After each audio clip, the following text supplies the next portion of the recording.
شادی شدہ ہونے کی وجہ سے اس کے اخراجات اس کی تنخواہ سے کہیں زیادہ تھے۔ مہینہ ختم ہونے سے پہلے ہی اس کی تنخواہ ختم ہو جایا کرتی تھی اور اسے قرضہ لینا پڑتا تھا۔ یوں وہ آہستہ آہستہ قرضوں کی دلدل میں ڈوبتا چلا جا رہا تھا اور اس کا یقین بنتا جا رہا تھا کہ اب اس کی زندگی اسی حال میں ہی گزرے گی۔ باوجود یہ کہ اس کی بیوی اس کے مادی حالت کا خیال کرتی، لیکن قرضوں کے بوجھ میں تو سانس لینا بھی دشوار ہوتا جا رہا تھا۔ ایک دن وہ اپنے دوستوں کی مجلس میں گیا۔ وہاں اس دن ایک ایسا دوست بھی موجود تھا جو صاحب رائے آدمی تھا، اور اس نوجوان کا کہنا تھا کہ میں اپنے اس دوست کے مشوروں کو قدر کی نگاہ سے دیکھتا تھا۔ کہنے لگا کہ میں نے اسے باتوں باتوں میں اپنی کہانی کہہ سنائی اور اپنی مالی مشکلات اس کے سامنے رکھی۔ اس نے میری بات سنی اور کہا کہ میری رائے یہ ہے کہ تم اپنی تنخواہ میں سے کچھ حصہ صدقہ کے لیے مختص کر لو۔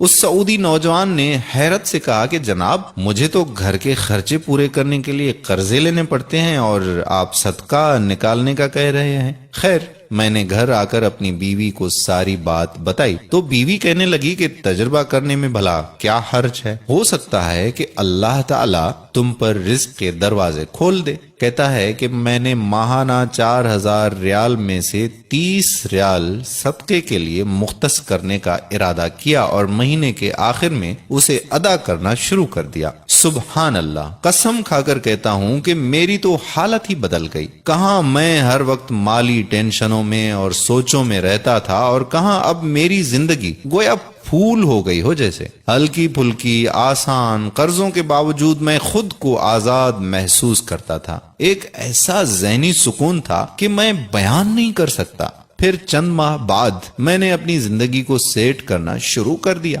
اپنی تنخواہ کو حصوں میں تقسیم کیا، اور یوں ایسی برکت ہوئی جیسے پہلے کبھی نہیں ہوئی تھی۔ میں نے حساب لگایا اور مجھے اندازہ ہو گیا کہ کتنی مدت میں انشاءاللہ قرضوں کے بوجھ سے میری جان چھوٹ جائے گی۔ پھر اللہ جل شانہ نے ایک اور راستہ کھولا اور میں نے اپنے ایک عزیز کے ساتھ اس کی پراپرٹی ڈیلنگ کے کام میں حصہ لینا شروع کر دیا۔ میں اسے گاہک لا کر دیتا اور اس پر مجھے مناسب پروفٹ حاصل ہو جاتا۔ الحمدللہ، میں جب بھی کسی گاہک کے پاس جاتا وہ مجھے کسی دوسرے تک رہنمائی ضرور کرتا۔ میں یہاں پر بھی وہی عمل دہراتا کہ مجھے جب بھی پروفٹ ملتا میں اس میں سے اللہ کے لیے صدقہ ضرور نکالتا۔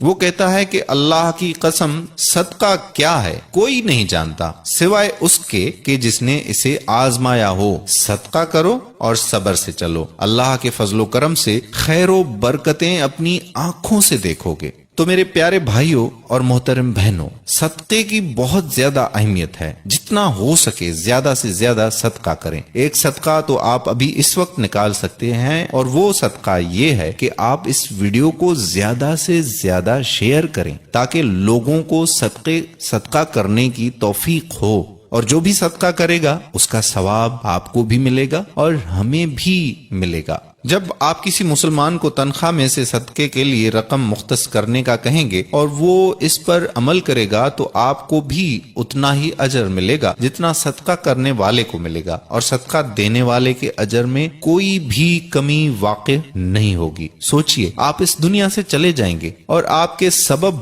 آپ کے پیچھے کوئی صدقہ کر رہا ہوگا۔ صدقے کی نیت سے اس ویڈیو کو زیادہ سے زیادہ اپنے دوستوں